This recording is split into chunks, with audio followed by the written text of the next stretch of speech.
மகர ராசி அன்பர்களே, மகர ராசியை பொறுத்த வரைக்கும் ஒரு அற்புதமான ராசி தான். இருந்தாலும் இந்த காலகட்டம் உங்களுக்கு ஒரு சவாலான காலகட்டம் அப்படின்னு தான் சொல்லணும்.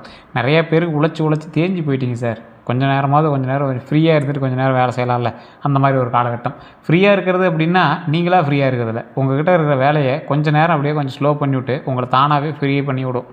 இந்த காலகட்டத்தில் கொஞ்சம் எச்சரிக்கையாகவும் இருக்கணும், கொஞ்சம் பார்த்து பத்திரமாகவும் இருந்துக்கணும். வண்டி வாகனத்தில் எச்சரிக்கை தேவை, தொழிலில் கவனம் தேவை. தொழிலில் என்ன கவனமாக இருந்தாலும் கொஞ்சம் முன்ன பின்ன தான் இருக்க செய்யும். சில நேரங்களில் உங்களுக்கு அதீத லாபம் கொடுக்கலாம், அதுவே ரிஸ்க்காகவும் போய் முடியலாம். இந்த காலகட்டம் பழசை விட கொஞ்சம் பரவாயில்லையா வருமானம் வருது அப்படின்னா அதை எடுத்து சேவிங்ஸில் போட்டு வைங்க. அதற்கு பிறகு வரக்கூடிய காலகட்டம் கொஞ்சம் எச்சரிக்கையான காலகட்டம் அப்படிங்கிறது ஞாபகம் வச்சுக்கோங்க. அதே மாதிரி உங்களுடைய டாக்குமெண்ட்ஸ் சம்மந்தப்பட்டது, டிஜிட்டல் சம்மந்தப்பட்ட சில டாக்குமெண்ட்ஸ், இல்லை டிஜிட்டல் ஏதாவது டாக்குமெண்ட்ஸ் வச்சுருக்கீங்க அப்படின்னா அதை சரி பார்க்குறது, இது எல்லாத்தையுமே ரொம்ப எச்சரிக்கையாக வச்சாகணும் அப்படிங்கிறது ஞாபகம் வச்சுக்கோங்க. தொழில் ரீதியான விஷயங்களில் ரொம்ப எச்சரிக்கையாக இருக்கணும் அப்படிங்கிறது ஞாபகம் வச்சுக்கோங்க. இந்த ராசிக்காரர் சனி பகவான் அதிபதி அப்படிங்கிறதுனால இது ஓரளவுக்கு கஷ்டங்களில் கூட உங்களை பாடம் கற்றுக்கிட்டு மறுபடியும் உங்களை செயல்பட வைக்கும். மகர ராசியில் பிறந்தவங்க எல்லாமே ரிஸ்க் ஃபேக்டர் எடுக்கிறதுக்கு தயங்குவாங்க. சேஃப் அண்ட் செக்யூராக இருக்கணும். அதுக்கு என்ன பண்ணணும், இன்றைக்கி என்ன பண்ணால் அடுத்த நாள் சேஃபாக இருக்கலாம், அந்த மாதிரி தான் யோசிக்கக்கூடிய நபர். மகர ராசியை பொறுத்த வரைக்கும் பூமி தத்துவ ராசி. பூமி தத்துவம் அப்படின்னா எர்த் எலிமெண்ட் அப்படின்னு சொல்லுவாங்க. எந்த இடத்துல போய் செட் ஆகிறீங்களோ அந்த இடத்துல நீங்கள் அதுக்கு தகுந்த மாதிரி உருவாக்கிக்குவீங்க. எல்லா விஷயத்தையும் ட்ரை பண்ணி பார்ப்பீங்க. அதே போல் மகர ராசிக்காரங்க பொதுவாகவே மிகவும் பொறுப்பானவங்களாக இருப்பாங்க. எந்த வேலையையும் முழுமையாக முடிக்க விரும்பக்கூடிய நபராக இருப்பாங்க. பொறுமை இவர்களுடைய மிகப்பெரிய பலம் அப்படின்னு சொல்லலாம். வாழ்க்கையில் மெதுவாக முன்னேறினாலும் நிலையான வெற்றி அடைவாங்க. நேர்மையும் ஒழுக்கமும் அதிகமாக இருக்கக்கூடிய நபர் இவங்க தான். குடும்பத்தை முதன்மையாக கருதுபோவாங்க. ஒரு விஷயம் 10 விஷயம் இருக்கலாம், ஆனால் அதில் குடும்பம் தான் சார் எனக்கு முக்கியம் அப்படின்னு குடும்பத்துக்காகவே வாழக்கூடிய நபர். என்னுடைய பெற்றவங்களுக்காக அதிகமாக ரொம்ப இவங்க ஸ்பெண்ட் பண்ணுவாங்க. டைம் ஸ்பெண்ட் பண்ணுறது, மணி ஸ்பெண்ட் பண்ணுறது எல்லாமே பண்ணுவாங்க. தேவையில்லாமல் பேச மாட்டாங்க. பணத்தை சேமிக்கக்கூடிய பழக்கம் இவங்ககிட்ட அதிகமாக இருக்கும். துன்பங்களை வெளியில் காட்டாமல் மனதுக்குள் வைத்து கொள்ளக்கூடிய நபர் இந்த மகர ராசி. மகர ராசியிலே ஒரு வினோதமான ராசி என்ன அப்படின்னா, மற்றவங்க கஷ்டப்பட்டால் உதவ விரும்புவாங்க. அவங்ககிட்ட பணம் இருக்குது இல்லைங்கிறதெல்லாம் அப்புறம், ஃபஸ்ட்டு உதவணும், அப்புறம் நாம் மற்றதை பேசிக்கலாம் அப்படிங்கிற மாதிரி இருப்பாங்க. இவங்களோட முக்கியமான பலவீனம் என்ன தெரியுமா, அதிகமாக யோசிப்பாங்க. யோசிக்கிறதுனால ஏதாவது ஒரு விடை கிடைச்சா பரவாயில்ல, யோசிக்கிறதுனால ஏதாவது ஒரு சொல்யூஷன் கிடைச்சா பரவாயில்ல. யோசிச்சுக்கிட்டே இருந்தால் எப்படி சார் அப்படிங்கிற மாதிரி தான் உங்களோட யோசனைகள் இருக்கும். உங்களையும் தப்பு சொல்ல முடியாது, ராசியினுடைய நோக்கங்கள் அப்படி. அதே போல் சில நேரங்களில் பிடிவாதமாக இருப்பாங்க, ரொம்ப பிடிவாதமாக இருப்பாங்க, எதுக்கெடுத்தாலும் பிடிவாதம். ஸோ அந்த விஷயத்தில் மட்டும் கொஞ்சம் கவனமாக இருந்துக்கோங்க. உணர்ச்சிகளை வெளிப்படுத்த மாட்டாங்க. உணர்ச்சிகளை வெளிப்படுத்துனீங்க அப்படின்னா ரொம்ப இது பண்ண ஆரம்பிக்கும். ஸோ உணர்ச்சிகளை வெளிப்படுத்தாமல் இவங்க எப்போவுமே அதுக்கு தகுந்த மாதிரி வாழ்ந்துகிட்டே இருக்கக்கூடிய நபர். அனைவரையும் எளிதில் நம்ப மாட்டாங்க. அவ்வளோ சீக்கிரம் யாரையும் நம்ப மாட்டாங்க. யாரையுமே அவ்வளோ சீக்கிரம் நம்பவே மாட்டாங்க. மன அழுத்தத்தை உள்ளுக்குள்ளே சுமக்கக்கூடிய ஒரு நபர். மன அழுத்தம் அப்படின்னா இந்த ராசியை பொறுத்த வரைக்கும் அப்ராக்சிமேட்டாக நீங்கள் யோசிச்சு பாருங்களேன். ஒரு விஷயம் இருக்குது, அந்த விஷயத்தில் ஏதாவது நீங்கள் சரி பண்ணுறீங்க அப்படின்னா ஒரு மன அழுத்தம் உங்களுக்கு ஒரு மாதிரி இருக்குது, அதை நீங்கள் வெளியே சொல்ல மாட்டீங்க. அதுக்கு தகுந்த மாதிரி நீங்கள் சரி பண்ணிக்கவும் மாட்டீங்க. உங்களுக்குள்ளேயே போட்டு நீங்கள் பூட்டி வச்சுருக்கனால அதனால் ஒரு யூஸும் இல்லை. ஸோ அதை யோசித்து அதை பண்ணால் பண்ணுங்கள். தற்போதைய நிலைமைப்படி மகர ராசிக்காரங்களுக்கு எப்படி இருக்குது அப்படின்னா, பல மகர ராசிக்காரங்களோட தற்போதைய நிலைமை என்ன தெரியுமா, உழைப்புக்கேற்ற பலன் தாமதமாக கிடைக்கிது சார். கிடைக்கிது இல்லைன்னா சொல்லலாம், ஆனால் தாமதமாக கிடைக்கிது சார். அதுக்குள்ளே அது எவ்வளோ லாபம் கிடைச்சிருக்கு தெரியுமா. ஒரு எக்ஸாம்பிள், வர வேண்டிய அமௌண்ட்டு ஒரு மாதம் தள்ளி போனால் பரவாயில்ல, 2-3 மாதம் தள்ளி போகுதே, எவ்வளோ வட்டி ஆகுது. உழைப்புக்கு ஏற்ற பலன் தாமதமாக கிடைக்கிறதுனால எவ்வளோ லாஸ் தெரியுமா அப்படிங்கிறது உங்களோட மைண்டில் ஓடிட்டுருக்குது. பண விஷயங்களில் கவனமாக செயல்படுறீங்க. பண விஷயத்தில் கவனமாக செயல்பட்டாலும் ஒரு சில விஷயத்தில் நீங்கள் நினைக்கிற மாதிரி சேமிக்க முடியலைங்கிறது ஒரு கொஷின் மார்க். குடும்ப பொறுப்புகள் அதிகரிக்குது. குடும்ப பொறுப்புகள் அதிகரிக்கிறதுனால ரொம்ப அப்படியே உள்ளே போய் டீப்பாக போயிட்டுருக்குது. தொழிலில் மாற்றம் பற்றி சிந்தித்து வருகிறீங்க. ரொம்ப டீப்பாக போய் சிந்திச்சிட்டு இருக்கீங்க. புதிய வாய்ப்புகளை எதிர்பார்த்து காத்திருக்கிறீங்க. ரொம்ப எதிர்பார்த்து காத்துட்ருக்கீங்க புதிய வாய்ப்புகளை. மனதில் பல திட்டங்கள் இருந்தாலும் அவற்றை செயல்படுத்த சரியான நேரத்தை காத்துட்ருக்கீங்க. சரியான நேரத்துக்காக காத்துட்ருக்கக்கூடிய நபர் நீங்கள். சரியான நேரம் வரும்போது நாமளும் பெரிய ஆள் ஆகும் அப்படிங்கிறது ஞாபகம் வச்சுக்கோங்க. கண்டிப்பாக நாம் பெரிய ஆள் ஆகும். இதுவரை பட்ட கஷ்டங்கள்லாம் கடந்த சில ஆண்டுகளில் பண நெருக்கடி வந்துச்சு, கடன் சுமை வந்துச்சு, நண்பர்களால் ஏமாற்றம் வந்துச்சு, உறவினர்களில் புரிதல் இல்லாமல் போச்சு, தொழிலில் தடை வந்துச்சு, பதவி உயர்வு தாமதமாக இருந்துச்சு, திருமண தாமதம் நடந்துச்சு, குழந்தை பாக்கிய தாமதம் நடந்துச்சு, சொத்து பிரச்சனைகள் நடந்துச்சு. அதே போல் உடல் நலத்தில் கவனமாக இல்லாமல் சில கவலைகள் உங்களுக்கு ஏற்பட்டது. மன அழுத்தம் உங்களுக்கு அதிகமாகவே இருந்தது. சில நேரங்களில் தூக்கம் வரதில்லை சார். நல்லா சொல்லுவாங்க, ஒரு மனுஷனுக்கு கவலை இல்லாத மனுஷன் அப்படின்னா நைட்டானால் மனப்பிரச்சனை இருக்கக்கூடாது, காலையிலனால் மழை பிரச்சனை இருக்கக்கூடாதும்பாங்க. பல பிரச்சனைகளில் சிக்கின இந்த மகர ராசி அதிகமாக பிரச்சனைகள் இருக்குது அப்படின்னா உடல் ரீதியான உபாதைகள், பணம், அதே போல் மனம். இந்த உடல் ரீதியான விஷயத்தில் கால் நரம்பு, முதுகெலும்பு, கழுத்து, இந்த 3 உங்களுக்கு கொஞ்சம் அப்பப்போ இது பண்ணிகிட்டே இருக்கும். சில நேரத்தில் தூக்கம் வராது, தூக்கமின்மை சம்மந்தப்பட்ட விஷயங்கள் இருக்கும். சில நேரத்தில் கவர்மெண்ட் எக்ஸாம் படிப்பீங்க. ஏன்னா மகராசி வந்து குருவோட ஆதிக்கம் இருக்கிறதுனால கவர்மெண்ட் எக்ஸாம் படிக்கிற ராசி நீங்கள். கவர்மெண்ட் எக்ஸாம் படிச்சிங்கன்னா கவர்மெண்ட் வேலைகள் வாய்ப்புகள் 100% உண்டு. அதே போல் இந்த ராசியை பொறுத்த வரைக்கும் மகர ராசிக்காரங்க பிறந்ததுலேருந்து சொத்து பிரச்சனை பார்க்காத ஒரு ஆளாக இருக்கவே மாட்டாங்க. எங்களோட தாய் தந்தையராவது சொத்து பிரச்சனைக்காக இங்கே சித்தப்பா பெரியப்பாட்டியாவது சண்டை போட்டிருப்பாங்க. அந்தளவுக்கு தான் எங்களோட இது இருக்கும். நண்பர்களால் ஏமாற்றத்தை கண்டிப்பாக சந்திச்சிருப்பீங்க, பண நெருக்கடி கண்டிப்பாக செஞ்சுருப்பீங்க, கடன் சுமை ஒரு டைமாவது உங்கள் லைஃப்பில் வந்து போகும். உறவினர்களுடைய புரிதல் இல்லாமல் உறவினர்கள்ட்ட அதிகமாக சண்டை போடுவீங்க. தொழிலில் தடைகள் நிறையவே ஏற்பட்டிருக்கும். பதவி உயர்வு தாமதமாக இருந்திருக்கும். பதவி உயர்வுனால ரொம்பவே நீங்கள் வந்து சிக்கி அப்படியே ரொம்ப ஒரு மாதிரி மைண்டே வந்து அப்செட்டில் தெரிஞ்சிருப்பீங்க. திருமண தாமதம் உங்களோட லைஃப்பில் கண்டிப்பாக இருந்திருக்கும். அதுவும் சுற்றி பார்ப்பீங்க, பக்கத்தில் திடீர்னு உங்களுக்கு தெரிஞ்ச ஒரு பொண்ணை கல்யாணம் பண்ணுவீங்க. குழந்தை பாக்கிய தாமதம் அது ஸ்டார்டிங்கில் கொஞ்சம் இருக்கும், அப்புறம் சரியாக போயிடும். சொத்து பிரச்சனைங்கிறது நம்ம முன்னாடி சொன்னதான். சொத்து பிரச்சனையை பொறுத்த வரைக்கும் உங்கள் லைஃப்பில் சந்திப்பீங்க. அது உங்களால் சந்திக்கிறீங்களா இல்லை எப்படின்னு தெரியாது. ஒரு சிலருக்கு மகராசிக்காரங்க அவ்வளோ சீக்கிரம் சொத்து அமையிறது பெரிய விஷயமா இருக்கும். உடல்நல கவலைகள் கொஞ்சம் அதிகமாகவே இருந்திருக்கும். இந்த மன அழுத்தத்தை பொறுத்த வரைக்கும் மன அழுத்தம் கொஞ்சம் அதிகமாக இருக்கக்கூடிய ராசி தான் இந்த மகர ராசி. கொஞ்சம் பார்த்துருந்தோம், நல்லா தூங்கி எழுந்திரிங்க. பல மகர ராசிக்காரர்களுக்கு அமைதியாக இவற்றை சமாளிக்கிறதுக்கான வாய்ப்புகள் இருக்கும். சில நேரத்தில் அதை சமாளிக்க முட்டுங்க, அதனால தான் மாட்டிக்கிறீங்க. யாரால் துரோகம் ஏற்பட்டிருக்கும் அப்படின்னா பொதுவாக பார்க்கும்போது மிகவும் நம்பிய நண்பர்களால் உங்களுக்கு துரோகம் ஏற்பட்டிருக்கும். ரொம்ப அந்த எவரை நம்பியிருப்பீங்க. தொழிலில் கூட்டாளிகளால் துரோகம் ஏற்பட்டிருக்கும், உறவினரால் துரோகம் ஏற்பட்டிருக்கும், பணம் வாங்கியவங்களால் துரோகம் ஏற்பட்டு, சிலருக்கு காதல் உறவில் ஏற்பட்ட மாற்றமும் ஏமாற்றமும் உங்களுக்கு வந்து மிகப்பெரிய துரோகத்தை ஏற்படுத்தியிருக்கும். மகர ராசிக்காரங்க நம்பிக்கை வைத்தவர்களிடம்தான் அதிகமாக வந்து மனவேதனை அடைவாங்க. 2026 தமிழ் புத்தாண்டு முதல்ல என்ன நல்லது நடக்க போகுது அப்படின்னா, இந்த காலம் பலருக்கு புதிய தொடக்கமாக அமையலாம். வருமானம் அதிகரிக்கக்கூடிய வாய்ப்பு உண்டு, புதிய வேலைவாய்ப்பு உண்டு, தொழில் விரிவாக்கம் உண்டு, வீடு வாங்கிறதுக்கான யோகம் உண்டு.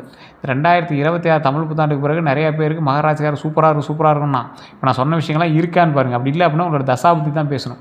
தசாபுத்தி பேசணும் அப்படின்னா உங்களோட ஜாதகம் தான் பேசணும். இப்போ நான் சொல்கிறது ராசி பலன். நிறைய பேர் திட்டுவீங்க, அப்புறம் எதுக்கு இதெல்லாம் சொல்கிறேன், ராசி பலன் தான் ஓரளவு தான் படிக்குங்கிறீ, அப்புறம் அதெல்லாம் சொல்கிறேன்னா நான் சொல்கிறது 60% உங்களுக்கு படிச்சிடும். காரணம் என்ன அப்படின்னா இப்போ நான் சொல்கிறது வந்து ராசி பலன் உள்ள நட்சத்திரம், லக்கினம், தசாபுத்தி எல்லாம் இருக்குது. அதெல்லாம் தெரிஞ்சுக்கணும் அப்படின்னா ஜாதக ரீதியான விஷயங்கள் தான் பார்க்கணும். அப்போ கீழே ஒரு நம்பர் கொடுத்து அந்த நம்பருக்கு ஃபோன் பண்ணி பேசி தெரிஞ்சுக்கோங்க. அப்பாயின்மெண்ட் பேசிஸில் தான் ஜோதிடம் பார்ப்பார். உங்களுக்கு வெயிட் பண்ணி பார்க்குற மாதிரி இருந்தால் மட்டும் நீங்கள் வந்து பண்ணுங்கள். அதே போல் பிரபல ஜோதிடர், நிறைய விவிஐபிக்கு ஜோதிடம் பார்க்கக்கூடியவர், ஜோதிட ஆசான்னு சொல்லுவாங்க பார்த்தீங்களா, 200 ஜோதிடருக்கு மேலே இவங்ககிட்ட வந்து குருகுலமில் கற்றுக்குறாங்க. ஸோ அது மாதிரி உங்களுக்கு பார்க்குறதுக்கு வெயிட் பண்ணி தான் பார்க்குற மாதிரி இருக்கும். நம்ம வெயிட் பண்ணி பார்த்தாலும் கரெக்டாக பார்க்கணுங்க. நிறைய பேர் நான் சொல்கிறது தான். ஏதோ ஒன்று டக்குன்னு போய் பார்த்துட்டு கம்மியாக காசு கொடுத்தா அவங்ககிட்ட சரி பண்ணுறாங்க அப்படின்னு போய் ஒவ்வொருத்தையும் மாட்டிக்காதீங்க. தெளிவாக சொல்லணும், என்ன நடந்துச்சு என்ன நடக்குது, ஓப்பன் ஸ்பேஸாக சொல்லணும். அந்த மாதிரி ஒரு ஜோதிடர் தான் பார்க்கணும் அப்படின்னா இந்த நம்பர் பண்ணுங்கள். உங்களுடைய அறிவுரையின் பேரில் நீங்கள் பார்க்கலாம். அதே போல் நிலம் சம்பந்தமான நல்ல செய்திகள் வர்றதுக்கான காலகட்டம் இந்த காலகட்டம். இது ராசியின்பால் நான் சொல்கிறேன். வாகனம் ஆகிறதுக்கான யோகம் உண்டாகிறதுக்கான காலகட்டம், வெளிநாட்டு வாய்ப்புகள் உண்டாகிறதுக்கான காலகட்டம், சமூக மரியாதை உயரக்கூடிய காலகட்டம். இந்த டைமில் உங்களுக்கு சமூக மரியாதை உயருது. நீண்ட நாள் ஆசைகள் நிறைவேற வாய்ப்பு உண்டாகக்கூடிய ஒரு காலகட்டமாக அமையுதுங்க. குரு பயிற்சி பலனை பொறுத்தவரைக்கும் குருவினுடைய ஆதரவு கிடைக்கக்கூடிய காலங்களில் தொழிலில் முன்னேற்றம் அடைகிறதுக்கான வாய்ப்புகள் உண்டு, புதிய வருமானம் வரதுக்கான வாய்ப்புகள் உண்டு, திருமண யோகம் வரதுக்கான வாய்ப்புகள் உண்டு, குழந்தை பாக்கியம் உருவாகிறதுக்கான வாய்ப்புகள் உண்டுங்க. உயர்கல்வியை பொறுத்த வரைக்கும் உயர்கல்விக்கான வாய்ப்பு உண்டு, குடும்ப ஒற்றுமை ஓங்கும், ஆன்மீக முன்னேற்றம் உருவாகுதுங்க. குரு பயிற்சியில் செய்ய வேண்டியதுன்னு பார்த்திங்கன்னா வியாழக்கிழமை குரு பகவான் வழிபாடு. வியாழக்கிழமை குரு பகவான் வழிபாடு. குரு பகவான் எங்கே சார் இருப்பார், எந்த கோயிலுக்கு போனீங்களாலும் நீங்கள் குரு பகவானை பார்க்கலாம். மஞ்சள் நிற ஆடை அணிந்தால் ஒரு இது நிறையா பேர்த்துக்கு சொல்லணும்னு நினைக்கிறேன். இந்த சார் கலர் துணி போட்டு போனால் எப்படி சார் செட் ஆகும் அப்படிங்கிறீங்க. உங்களுக்கு நல்லா புரிஞ்சுக்கோங்க, இது வந்து நிறத்தின் பால் ஈர்ப்பு. ஒரு கல் போட்டுருக்கிறதோ, ரத்தினங்கள் அணிகிறதோ, அதுக்கான நிறங்களில் உடை அணிகிறதோ, இதெல்லாம் வந்து ஒரு வகையான ஈர்ப்பு. மஞ்சள் நிற ஆடை அணிஞ்சிங்க அப்படின்னா குருவினுடைய பார்வை உங்கள் பக்கம் வருதுன்னு அர்த்தம், நல்லது நடக்கும் அப்படின்னு அர்த்தம். குரு பயிற்சியில் உங்களுக்கு இதெல்லாம் வந்து ஒரு ஆப்டாக பொருந்தும். மஞ்சள் பூ சமர்ப்பிக்கிறது கடவுளுக்கு. அதே போல் கடலை பருப்பு தானம் பண்ணலாம், ரொம்ப நல்லது.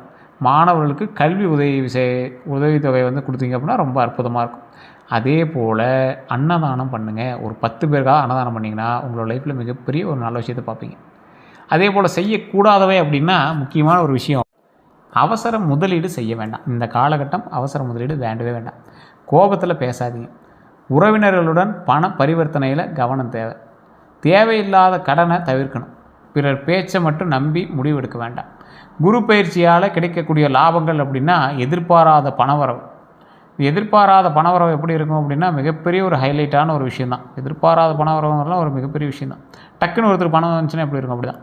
புதிய தொழில் உண்டாகுது, பதவி உயர்வு கிடைக்குது, வியாபார வளர்ச்சி உண்டாகுது, சொத்து சேர்க்கை நடக்குது, குடும்பத்தில் மகிழ்ச்சி உண்டாகுது, குழந்தைகளால் பெருமை உண்டாகுது. இந்த ராசிகளை பொறுத்த வரைக்கும் அற்புதமாக இருக்குது. இருந்துமே உங்களுக்கு ஒரு மார்க்கமாக தான் இருக்குது அப்படின்னா உங்களுடைய ஜாதகம் தான் செக் பண்ணணும். ஏன்னா இந்த ராசிக்கு வண்டி வாகனமும் நல்லா இருக்குது, தொழிலும் நல்லா இருக்குது, குடும்ப ரீதியாகவும் நல்லா இருக்குது, குரு பயிற்சி நல்லா இருக்குது, அதே போல் தமிழ் புத்தாண்டோட பலனும் நல்லாயிருக்கு. அப்போயே உங்களுக்கு ஒரு லேக் அடிக்குது சார் அப்படின்னா தசாபுத்தி பார்க்கணும். தசாபுத்தியும் லக்கினமும் என்ன அப்படின்னு பார்க்கணும். மகர ராசி நல்லாயிருக்கு, லக்கினம் உங்களுக்கு வேறு தானே, அதுக்கு எப்படி இருக்குது. தசாபுத்தி இன்னும் எப்போ என்ன தசாபுத்தி நடந்துட்டு இருக்குது. என்ன தான் நீங்கள் வந்து ஒரு இதாக இருந்தீங்க அப்படின்னாலும் உங்களுக்குள்ளே ஒரு விஷயங்கள் இருக்கும்ல. தமிழ்நாட்டில் மழை பெய்யுது, தமிழ்நாட்டில் எல்லா இடத்துலையும் ஒரு கேப்போட விட மழை பெய்யும், அதில் ஒரு மாவட்டம் அப்படி தான் மகர ராசிக்கு நல்லது நடக்கும், அதில் ஒருத்தருக்கு நல்லது நடக்குது. அது யார்? அப்போ எப்படி சார் அதை நாங்கள் தெரிஞ்சுக்கிறது? தசாபுத்தி தான் பேசும். சேலம் மாவட்டத்தில், நாமக்கல் மாவட்டத்தில், கிருஷ்ணகிரி மாவட்டத்தில், சென்னையில் இப்படி மழை பெய்யுது, மற்ற நாட்டுக்கு ஏன் மழை, மற்ற ஊருக்கு ஏன் மழை பெய்யலை? தசாபுத்தி வேறு அந்த மாதிரி தான். ஸோ தமிழ்நாட்டுக்கு அப்படின்னு நம்ம பார்க்கக்கூடாது, மகர ராசிக்கு அப்படின்னு பார்க்கக்கூடாது, உள்ளே என்ன இருக்குது அப்படிங்கிறதையும் பார்த்துக்கணும். வண்டி வாகன யோகத்தை பொறுத்தவரைக்கும் 2026 27 காலகட்டத்துக்குள்ளே புதிய இருசக்கர வாகனங்கள் நீங்கள் வாங்கியே ஆகணும். கார் வாங்குறதுக்கான வாய்ப்பு உண்டு, ஸ்டெப் எடுத்தால் வாங்கலாம். தொழில் வாகனம், கமர்ஷியல் வெஹிக்கிள்னு சொல்லுவாங்க பார்த்தீங்கன்னா, ஆட்டோவோ, வண்டியோ, லாரியோ, பஸ்ஸோ ஏதோ ஒன்று பழைய வாகனத்தை மாற்றக்கூடிய வாய்ப்புகளும் உங்களுக்கு உண்டு. கவனத்தை பொறுத்தவரைக்கும் இரவு நேர பயணங்களில் கவனமாக இருங்க. வாகன ஆவணங்களை சரிபார்க்கணும், அதை ஞாபகம் வச்சுக்கோங்க. வேகமாக ஓட்டுவதை தவிர்க்கணும், அதையும் ஞாபகம் வச்சுக்கோங்க. திருமண பலனை பொறுத்த வரைக்கும் திருமணம் ஆகாதவர்களுக்கு நல்ல வரன் அமையலாம். ஸோ நல்லா வரன் அமையிறது மேட்டரில் திருமண ரீதியான சில சிக்கல்கள் இருந்துச்சு அப்படின்னா திருச்செங்கோடு அர்த்தநாரீஸ்வரர் கோயிலுக்கு போய் வழிபட்டுட்டு வாங்க. பக்கத்தில் சிவாலயங்கள் இருந்துச்சுன்னா போய் வழிபட்டு வாங்க. நீண்ட நாட்களாக இருந்த தடைகள் விலகக்கூடிய ஒரு காலகட்டம், குடும்ப சம்பந்தம் கிடைக்கக்கூடிய காலகட்டம், சொந்த தர பொண்ணு கிடைக்கிறதுக்கான வாய்ப்புகள் உண்டு. அதே போல் திருமணமானவர்களுக்கு கணவன் மனைவி புரிதல் அதிகரிக்கும். அதே மாதிரி ஒரு சொல்லிடுறேன், முன்னாடி வந்து இப்போ நான் சொன்னல சொந்தத்தில் பொண்ணு கிடைக்கிற வாய்ப்புகள் உண்டுன்னு சொல்லியிருக்கேன்.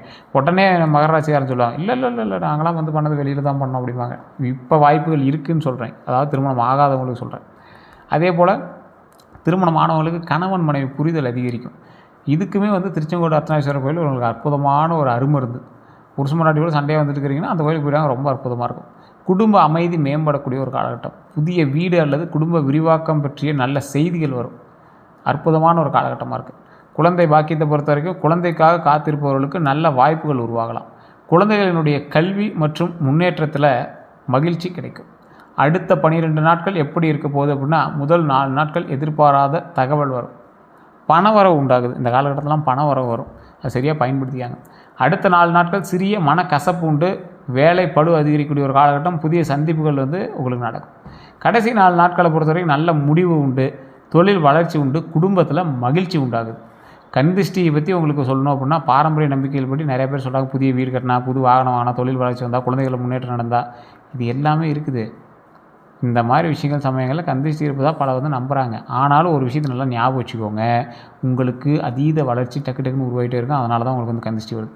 பரிகாரம் அப்படின்னா கற்பூர தீபம் ஏற்றுங்க, எலுமிச்சை மிளகாய் திருஷ்டி சுற்றுங்க, வீட்டில் விநாயகர் மற்றும் ஆஞ்சநேயர் வழிபாடு பண்ணுங்கள். கீழே இருக்கக்கூடிய நம்பருக்கு ஃபோன் பண்ணால் A to Z கம்ப்ளீட்டாக அதுவும் கிளியர் பண்ணி கொடுத்துருவாங்க. வணங்க வேண்டிய தெய்வங்கள் அப்படின்னா சனி பகவானை வணங்குங்க. ஆஞ்சநேயர் வழிபாடு ரொம்ப அற்புதமாக இருக்கும், விநாயகர் வழிபாடு ரொம்ப அற்புதமாக இருக்கும், தட்சிணாமூர்த்தி வழிபாடு அற்புதமாக இருக்கும். சிவபெருமான் வழிபாடு உங்களுக்கு குடும்ப ரீதியான சிக்கல்களை தீரும், மன ரீதியான சிக்கல்களை தீரும். பெருமாள் வழிபாடு உங்களுக்கு தொழில் ரீதியான முன்னேற்றத்தை கொடுக்கும். ஆஞ்சநேயர் வழிபாடு தைரியத்தை கொடுக்கும். சனி பகவான் வழிபாடு பாடத்தை கற்பிச்சு கொடுக்கும், பிரச்சனையிலிருந்து விலகும். விநாயகர் வழிபாடு எல்லா சிக்கல்கள்லேருந்து உங்களுக்கு தீர்த்து கொடுக்கும். இதுதான் வந்து நீங்கள் கும்பிட வேண்டிய 6 தெய்வங்கள் உங்களுக்கு தரக்கூடிய வரங்கள். எந்த கோயிலுக்கு சார் போயிட்டு தான் நல்லது? திருநள்ளாறு சனீஸ்வரன் கோயில் இந்த காலகட்டத்தில் உங்களுக்கு நல்லது. ஆலங்குடி குருஸ்தலம் போயிட்டாலும் அற்புதமாக இருக்கும். நாமக்கல்லில் இருக்கக்கூடிய ஆஞ்சநேயர், நாமக்கல்லில் இருக்கக்கூடிய ஆஞ்சநேயர்லாம் மிகப்பெரிய ஒரு பவரான கடவுள். நீங்கள் அங்கே போனீங்கன்னா உங்களுக்கே தெரிய ஆரம்பிக்கும். அதுக்கு அடுத்தடுத்து வரக்கூடிய விஷயங்கள். பேரூர் பட்டீஸ்வரர் ஆலயம் அற்புதமான ஆலயம். பேரூர் பட்டீஸ்வரர் கோயிலில் முன்னே கண்டிப்பாக அங்கே போய் வழிபட்டுவாங்க. எந்த நிற ஆடை நல்லது அப்படின்னா, அதிர்ஷ்ட நிறங்களை பொறுத்த வரைக்கும் கருநீலம், கருநீல ஆடை ரொம்ப அற்புதமான ஒரு விஷயம். அடர் பச்சை ரொம்ப நல்லது. சாம்பல் அற்புதம். கருப்பு சில பாரம்பரியங்களில் சனிக்கிழமை சனி வழிபாட்டு போது தொடர்புடையதாக கருதப்படுது. இருந்தாலும் குலதெய்வ கோயிலுக்கு போகும்போது இல்லை அம்மன் கோயிலுக்கு போகும்போது கருப்பு போடாமல் போகிறது ரொம்ப நல்லது. வெள்ளை கட்சியை பயன்படுத்திக்கோங்க. சட்டை போடுறது வெள்ளை சட்டை போடுறதா நல்லது. மற்றபடி மஞ்சள் வந்து உங்களுக்கு அற்புதமாக இருக்குது அப்படின்னு யாராவது சொன்னாங்க அப்படின்னா, அந்த காலகட்டம் வியாழக்கிழமையில் குரு பயிற்சி அன்னைக்கு போட்டு போயிட்டு வந்தீங்கன்னா உங்களுக்கு அற்புதமாக இருக்குது. அதுதான். சிகப்பு வந்து உங்களுக்கு எப்பவுமே சூப்பர். கருநீலம் உங்களுக்கு நல்லாயிருக்கும். அடர் பச்சை உங்களுக்கு அற்புதமாக இருக்கும். எந்த தானம் நல்லது அப்படின்னா கருப்பு எள் கொடுத்தீங்கன்னா ரொம்ப நல்லதுங்க. கருப்பு உளுந்து கொடுத்தாலும் நல்லது. காலணி வந்து யாருக்காவது வாங்கி கொடுத்தீங்கன்னா, வயசானவங்களுக்கு வாங்கி கொடுத்தீங்கன்னா ரொம்ப நல்லதுங்க. அன்னதானம் பண்ணுங்க ரொம்ப நல்லது. முதியோருக்கு உதவி செய்யுங்க. அதான் முன்னாடி சொன்னது தான். காலணியாக இருந்தாலும் சரி, சோறாக இருந்தாலும் சரி, ஏதோ ஒரு ஆடையாக இருந்தாலும் சரி, பெட்ஷீட்டாக இருந்தாலும் சரி, குளுருக்கு பெட்ஷீட்டாக இருந்தாலும் சரி, ஏதோ ஒன்று முதியோருக்கு நீங்கள் வாங்கி கொடுத்தீங்கன்னா ரொம்ப நல்லது. கல்வி உதவித்தொகை செஞ்சால் இன்னும் ரொம்ப நல்லது. படிக்க முடியாத ஏழை குழந்தைகளுக்கு கல்வி உதவித்தொகை ரொம்ப அற்புதமாக உங்களை வந்து மேலோங்கி கொண்டு வரும். எந்த ரத்தின மணிகளான பாரம்பரிய ஜோதிடத்தின்படி நீலம், ப்ளூ ஸ்பெரைன் அப்படின்னு சொல்லுவாங்க. ப்ளூ ஸ்பெரை, அதாவது தனிப்பட்ட விஷயங்களின்படி ரத்தினங்கள் நீங்கள் யாருக்கும் செக் பண்ணிட்டு போகிறது பரவாயில்ல. அப்படி இருந்தாலும் நீலம் நல்லது தான். அதே மாதிரி அமெத்திஸ்ட் அப்படின்னு சொல்லுவாங்க. அதே மாதிரி லோலைட் அப்படின்னு சொல்லுவாங்க. அயோலைட் அப்படின்னு சொல்லுவாங்க. சில ஜோதிடர்களுடைய பரிந்துரைப்படி இந்த கல் நீங்கள் போட்டிங்க அப்படின்னா ரொம்ப நல்லதுங்க. யார் உங்களுக்கு எதுனா பொறாமை கொண்டவர்கள் தான் உங்களுக்கு எதிரி. அதே போல் உங்களின் வளர்ச்சியை கண்டு பொறாமை கொண்ட விரும்பாதவங்கள்லாம் எதிரி தான். இனிமையாக பேசி பின்னால் குறை கூறுறவங்கலாம் கொஞ்சம் பார்த்துருங்க. தொழிலில் போட்டியாளர்கிட்ட பார்த்துருங்க. யாரிடம் எச்சரிக்கையாக இருக்குன்னா, அதிக வாக்குறுதி கொடுக்குறவங்கிட்ட ரொம்ப எச்சரிக்கையாக இருங்க. பணம் கேட்டு நெருங்குவாங்க பார்த்தீங்களா, அவங்ககிட்ட ரொம்ப எச்சரிக்கையாக இருங்க. உங்களோட ரகசியங்களை அறிய முயற்சிப்பாங்க.